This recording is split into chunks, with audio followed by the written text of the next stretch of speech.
Hello po, good morning po sa inyo lahat. Dito ako ngayon sa tabing dagat po mga katropa. Ito po, naghihintay ng mga pasero. Ito po yung mga cottage nila dito mga katropa.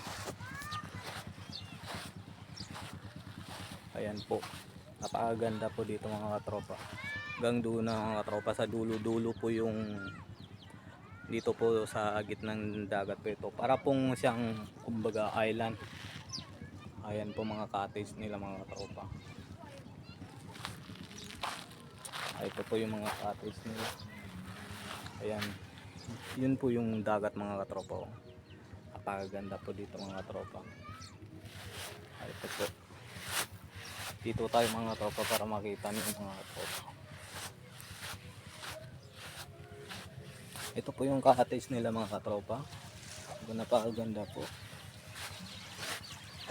Ayan po, no? Ayan po, para po makita niyo mga katropa. Pwede kayo magpunta dito mga katropa. Para po siyang sa gitna ng dagat island. Ayan po, yun po yung tulay. Dagat na po ito. Simula doon mga katropa. Ayan po, hanggang dito na lang. Maraming salamat po. I-share nyo mga katropa, i-follow nyo. Maraming salamat po.